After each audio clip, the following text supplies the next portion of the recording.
Bismillahirrohmanirrohim, selamat datang di Gens Times Channel untuk menambah wawasan, berpikir kritis dan belajar. Kali ini kita bahas topik mengenai kenapa negara yang tidak berdasar atau kebanyakan masyarakatnya tidak percaya agama seperti Finlandia dan Swedia menjadi negara yang paling layak dihuni. Apakah agama itu sudah tidak penting lagi?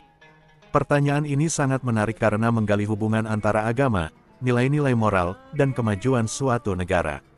Jawabannya memerlukan pemahaman multidimensional yang mencakup aspek sosial, politik, budaya, dan spiritual. 1. Faktor utama keberhasilan negara Skandinavia. Negara-negara seperti Finlandia dan Swedia sering dianggap layak huni karena memiliki beberapa karakteristik berikut. Pemerintahan yang transparan dan adil, negara-negara ini memiliki tata kelola yang baik, minim korupsi, dan pemimpin yang bertanggung jawab.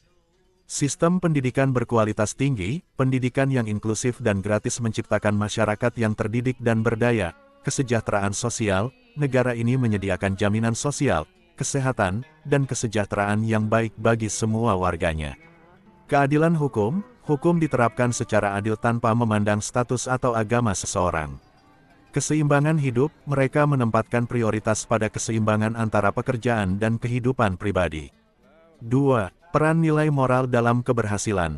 Meski negara-negara ini tidak berbasis agama secara formal, nilai-nilai moral yang menopang keberhasilannya seringkali sejalan dengan prinsip-prinsip universal yang diajarkan oleh agama, seperti keadilan, adil, kepedulian terhadap sesama, rahmah, kejujuran, sid, kesejahteraan sosial, maslahah.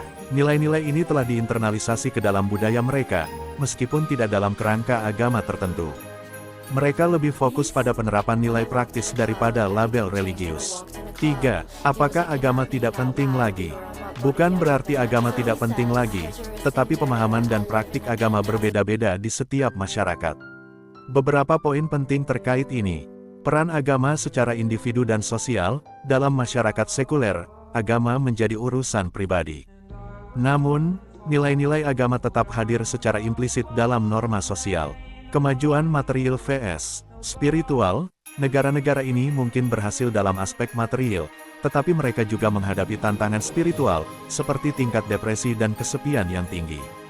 Makna agama di dunia Islam, dalam Islam, agama tidak hanya soal ibadah ritual, tetapi juga pedoman hidup yang menyeluruh.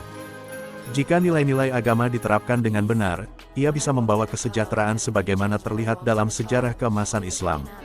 Kita semua tahu di abad pertengahan kekhalifahan Islam di Barat dan Timur menjadi pusat kebudayaan dan ilmu pengetahuan di mana saat itu bangsa Eropa termasuk Finlandia dan Swedia menjadi bangsa terbelakang.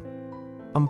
Pelajaran bagi negara Muslim. Negara-negara Muslim dapat belajar dari keberhasilan negara-negara seperti Finlandia dan Swedia tanpa harus mengorbankan nilai-nilai agama. Islam sendiri mengajarkan pemerintahan yang adil. Pemimpin yang adil adalah salah satu kunci keberkahan sesuai dengan hadis Nabi. Pemimpin yang adil termasuk dalam golongan yang dilindungi oleh Allah pada hari kiamat. Ilmu pengetahuan. Islam sangat mendorong umatnya untuk mengejar ilmu seperti difirmankan Allah dalam surah Al-Mujadilah ayat 11. Kesejahteraan sosial. Zakat dan sedekah adalah bentuk nyata perhatian terhadap kesejahteraan. Kesimpulan, agama tetap penting sebagai panduan moral dan spiritual, tetapi penerapan nilai-nilai universal yang sejalan dengan ajaran agama adalah yang lebih menentukan kemajuan suatu masyarakat. Negara-negara Muslim dapat memadukan ajaran Islam dengan sistem tata kelola modern untuk mencapai keberkahan dunia dan akhirat.